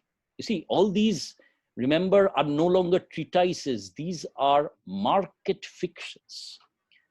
So all these literatures will survive. These are popular literatures, by the way. They are not, erudite literatures. They are being circulated among the people at large. So there is always this feature, there's always this predominance of fear, I think. Similarly, what will happen in the present scenario? I am a great reader of thrillers. I read almost a thriller a day. And I'm telling you that already I'm looking at, on the internet, at least 12 thrillers which have come out. These are titled The Ghost of Wuhan, The Pandemic Outbreak, right? So once again, you see, these will generate fear. These will create doomsday scenarios. So none of these, despite probably positive endings, will be literatures which are very comforting. They'll always have this threat of a larger outbreak. And that is true, probably. We have tinkered with environment in such a way that we are always so little away from the next epidemic, as it were. Thank you, sir. Yes, and with the advent of such kind of web series and all, people will definitely make a lot of thrillers based on pandemic. Absolutely. Next question is by Rishi Raj Pal. Rishi Raj, if you can introduce yourself to the, I don't have your background. What exactly are you doing? I know you are teaching a lot of theories, but please share your background to the audience, and then you please ask question to Amrit Sen. Let me share his background. Rishi Raj is one of our very bright students. He's working on James Joyce for his PhD, and he has an extremely fine critical bent of mind. Rishi Raj, yes. Now that I've given you the introduction, you can go ahead. What a lovely honor, Rishi Raj. This is the kind of person Amrit Sir is. What a lovely honor to have such kind of teachers. Yes, please, Rishi Raj. Thanks so much, Amrit. It's really fascinating to hear you speak, always, as always, right? I know there are many listeners, so I won't take much time. My precise question is, what does Defoe do to the question of realism per se? And how is a literature who is tackling with something historical and historiographic act as both a treatise in some way and a kind of a linguistic venture, again at the lack of it, at the limit of it, and try to capture the fear as you said. So how the haunting, the spectral, as you mentioned, the idea of the crypt, be accommodated in a literature which was again a very popular, not really an erudite one, a literature looking not really the historical to inform, but to encash, if I may. Thank you. Well, you were not very precise, so I forgot all about the first question. But let me talk about this this element of the haunting, the spectral, and the way in which you talked about realism once again, because that ties up with the question that you were asking.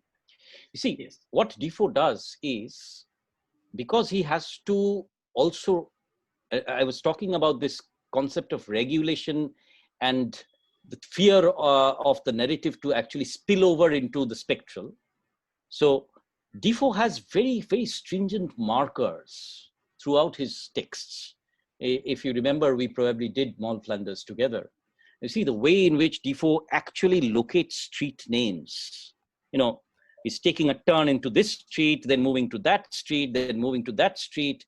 The precise number, for example, if you read the Journal of the Plague Year, you actually have bills of mortality, the edicts of the government. So he's creating a whole superstructure of empiricism through which he can, in a certain way, be factual, bring the real, right?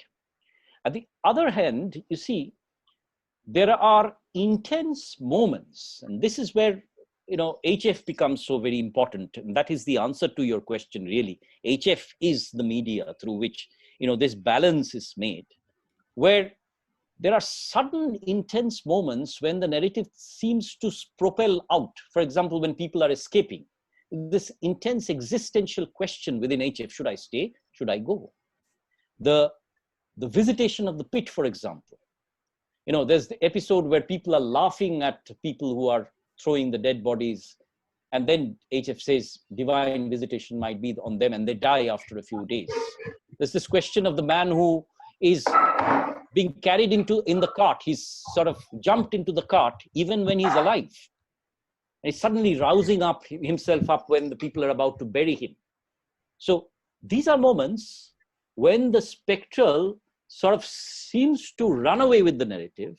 And then there are these empirical markers. And in a certain way also, maybe tying up with the questions that were asked, certain providential Christian markers as well, where Defoe seems to justify this in terms of God's ways. So realism on the one hand and spirituality on the other hand counterbalance what you can call the scope of the spectral and the fearful, right?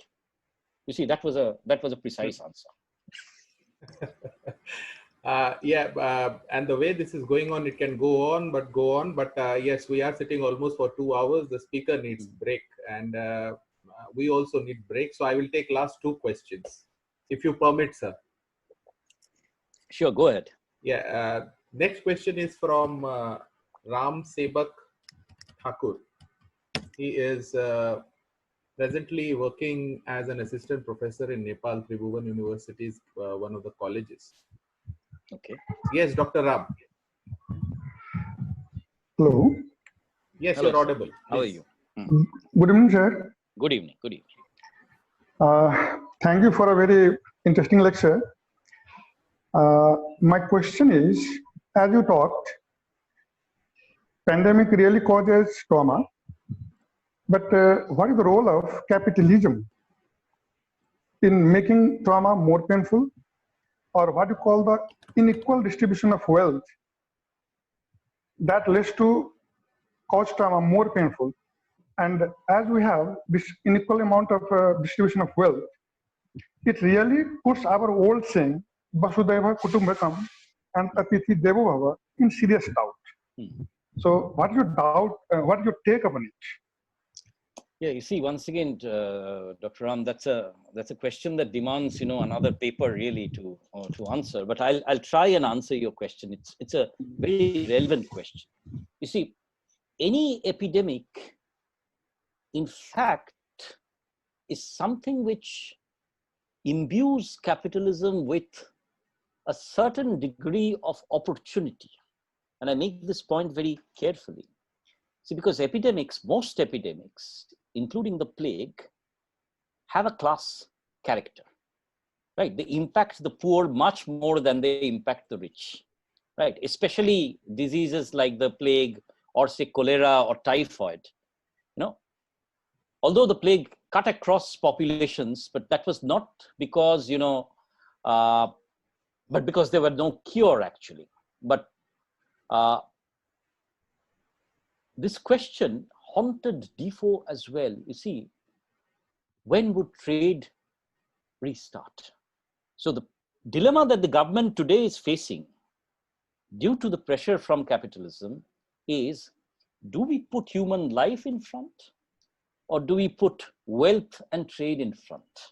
One of the persistent anxieties of Defoe, and Defoe was a capitalist with a big C. He was, one of those people who were always trying out ventures. Now, in fact, he wrote The Great English Tradesman, a separate treatise altogether. Defoe's anxiety within the text is what happens to trade. So even whilst he's traveling across the length and breadth of London, counting the dead, he's also counting the losses. So in that sense, absolutely, in a larger part of the question, when you put this concept of the epidemic, you see what the capitalist enterprise also does is cuts across two ways. One is it creates ceaseless images of fear and death, and therefore regulates and thereby imposes its own ideology upon people. So the containment that is happening by the state is also, in a certain way, a capitalistic containment.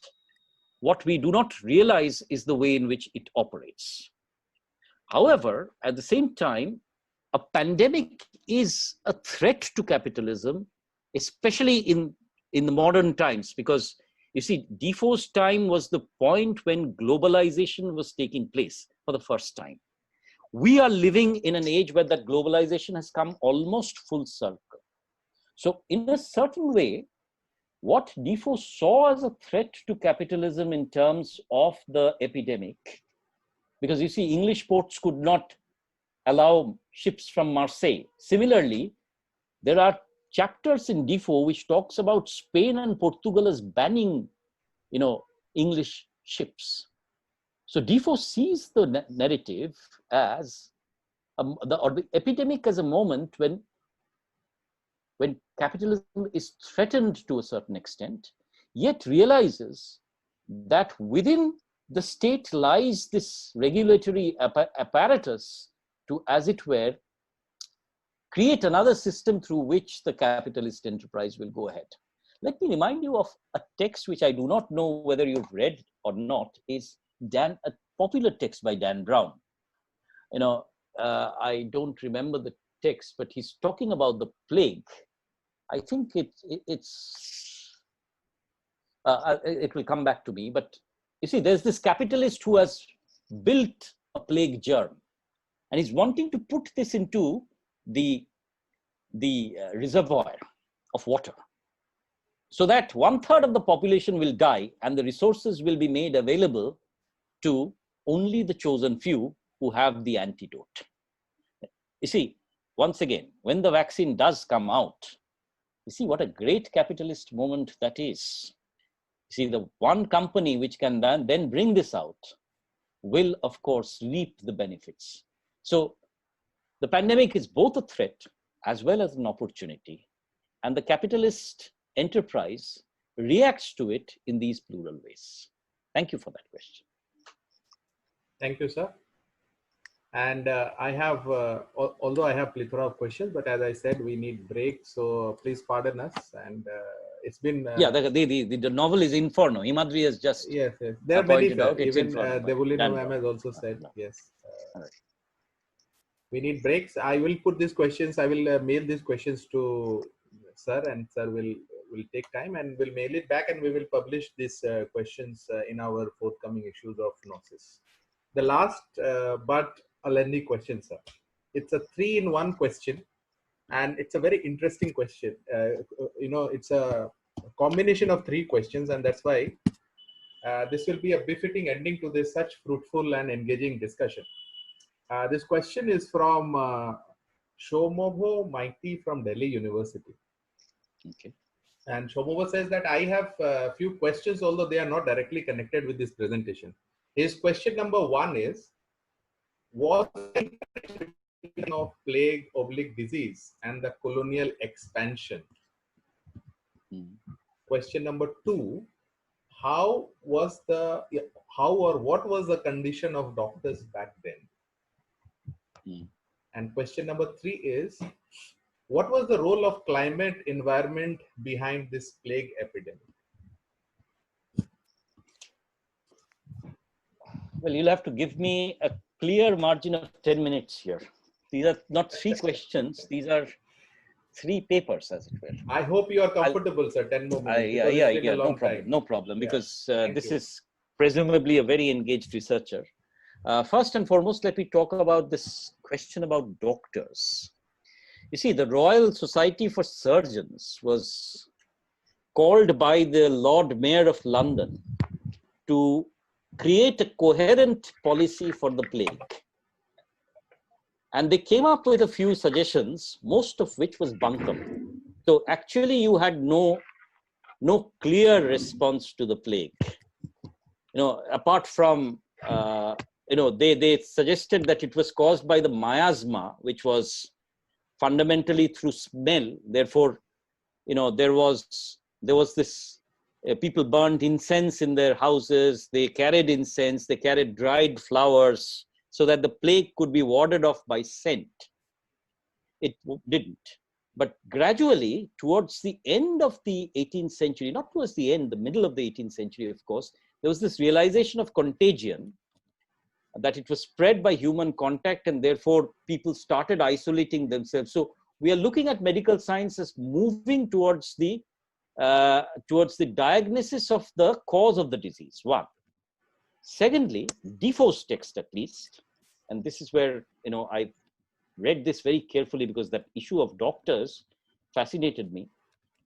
Defoe is very critical about the doctors who actually escaped London, because he says that they are doctors and priests actually. He says that they are deserting their most important vocation and they should be treated as traitors really to the profession. He's extremely hostile towards them. He's extremely hostile also towards quack doctors who made a killing out of this. So there was this episode about a doctor who advertises that his advice is free. And when the poor woman comes, he says, yes, my advice is free, but my medicine has a cost. Right. And there are stories about doctors who are ripping off, people from their last potential resources. So doctors in Defoe's texts are, as it were, seen as very importantly rip-offs in certain ways. But there are people who tend to the flock. But the overwhelming thought in Defoe, at least, is that the doctor was not equipped. The doctor was failing to diagnose the plague, at least in 1722. It was only when the antibiotic came out that we actually had a cure for the plague. So that would take almost 200 more years. Not 200, but close to it. The second part of it is, of course, this question about climate. I'm sorry, I should have mentioned the other thing, that what was being done during Defoe's time was that they had identified that human contact could spread through coins. So coins were dipped in vinegar. There were jars of vinegar, and you actually dipped coins and picked coins from jars of vinegar. So quite obviously, some medical analysis or some medical arrivals were imminent, right? I showed you the cover page of Loimogiel, that treatise where you actually see two doctors pondering over how the plague patient is to be treated. This is one. So in terms of medical history, the plague was the greatest crisis to which spurred on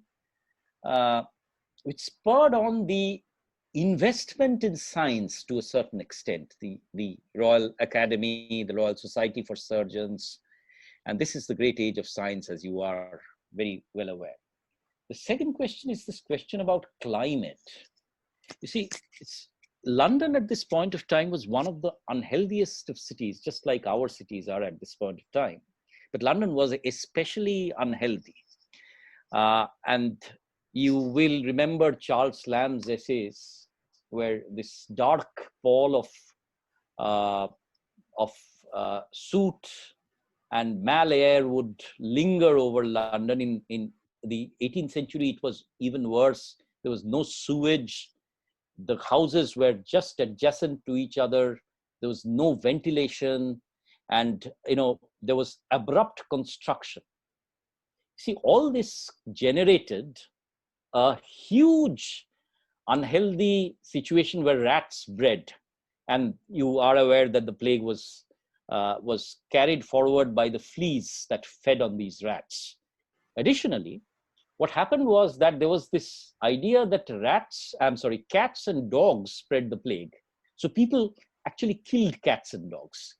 So animals which could have fed on the rats were actually dead. So they multiplied. In fact, I was looking at some of the papers during the period, and there's this conversation between a rat and a flea, which says, and the rat says, "I'm so glad that the cats are all dead because now I can infect at my own sweet will." All this changed when? All this changed to a certain degree when the Great Fire broke out. See, because once the fire broke out and London was reconstituted, you actually had houses of stone, built with stone. So the infection rate of the plague went down. You know, you didn't have such dank, dark houses. There were streets which are wider. Houses could not, had to be built in a certain pattern. So in a certain way, you can say that the fire did some good to London in that it made it a much more ordered city and therefore made it slightly more conducive towards public health. There was a sewage system which was designed, but all this also would worsen towards the 19th century with rampant industrialization. London would become again one of the unhealthiest of cities. So that is it in terms of climate, and that is why people were escaping to the cities where the infection rate was much lower. Now, in terms of colonial expansion, you see, the plague, and this is a very, very important question, because how does the plague enter? It travels, and it travels through trade. It traveled similarly in terms of colonial expansion of England. Colonial expansion stopped for a certain period of time, but by 1720, England was largely rid of the plague and it took full steam. You see, the 18th century is the great age where the colonial enterprises took off big time. But with the colonial enterprise, you see, the plague died out in Europe, but entered India. It entered the other parts of Persia, for example, China, for example, although there's always a thesis that the plague actually came from these lands. But you have in the plague breaking out in Calcutta, you have the plague breaking out in Bombay, for example. And we were in the last week looking at the hut pens which were made in Bombay to quarantine people during the 1930s. So throughout the late 19th century, you see, and I'm sure you are working on that also, there was an outbreak of the disease as a colonial export to our shores. I am reminded, of course, of Stephen Greenblatt's essay, Invisible Bullets, where you see unsuspecting populations were exposed to pathogens which were alien to them, and then they fell victims to it, right? So yes, in terms of your question, colonial enterprise was thwarted for a certain bit of time, but it took off also immediately as the plague ran out of steam. And then the plague became the colonial export. And it somewhere became a threat also, because you see, malaria and plague were the two great, typhoid were three great diseases which impeded, and which the English actually saw as impediments to their great colonial enterprise, right? I'm sorry, I rambled a bit, but then there were three very large questions, right? Thank you so much, sir. In this hour of crisis and negativity, these lectures serve as a breath of fresh air every evening for me, and I'm sure for many participants. And the credit goes to the speakers who work so hard and they present such well-researched presentations. It's really, sir, very humbling for all of us. We are really honored to have speakers, scholars, researchers like you all, who every day is coming to this platform and delivering such kind of enriching, enlightening lectures. And definitely the objective of Gnosis is achieved through speakers like you also. It has been a very long and engaging session, sir, and we still have more than 100 people with us. There is a part of Bengal today who is which is experiencing Kal Boishakhi. So there's a lot of internet issues in some parts of Bengal as well as in western part of India and central part of India. But in spite of that, we had more than 250 plus people. This speaks of your aura and your research that you have been doing for since the time of your school days. And you're talking about school and college days. Shubhajit Sengupta sir is with us also for a long time. He has been very patiently listening, and your discourse, your talk, your engaging lecture, and the question answer round. He's still there with us. I tried him to bring on this platform. I don't know. I think he might be having some internet issues. So thank you, Shubhajit sir. Ajita ma'am is with us. Thank you, Ajita Bhattacharya ma'am, and all my senior teachers and colleagues. And thank you, Amrit sir. It was tremendous. It was, words are not enough to describe, but yes. Thank you. Thank you. Shubhajit sir is. Thank you very much. Yeah, Shubhajit sir. I'm Shubhajit.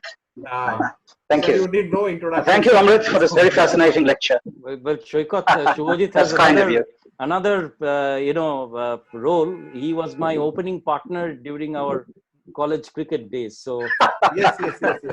We'll never forget. But we are past our prime now. I've seen that photograph of his hitting that ball through the mid-on. That photograph I've seen. It's a fascinating photograph, provided the kind of camera and devices we had that time. And I think many of you all might not know, Shubhajit sir is a tremendous photographer, and he draws a lot of things. I have been following him for a long time, and ardent follower of Shakespeare and teaches Shakespeare like as if he's a very engaging speaker. We will have him sometime if he has if he agrees to give his valuable time sometime in the future. Thank you, Amrit sir. And all right, I will. Thank you. Thank you, Shoykot, for providing this platform, and thank you all of you who have listened so patiently. Thank you very much for your questions. I am really humbled by the love that has been showered on me today, and the engagement with which all the scholars have reacted to this discussion. Thank you so much, sir. It was absolute honor and pleasure from the entire team of Gnosis to have you today. Thank you so much, sir. This is Dr. Shoykot Banerjee signing off. Tomorrow we have Dr. Vasudhara Roy, a poetess, a tremendous speaker and a researcher, Dr. Vasudhara Roy from Jamshedpur. Thank you, Professor Amrit sir. Thank you so much, all of the participants. Thank you for joining. See you tomorrow at 5:20. Thank you so much. Bye-bye. Bye. Take care. Good night. Good night. Good night.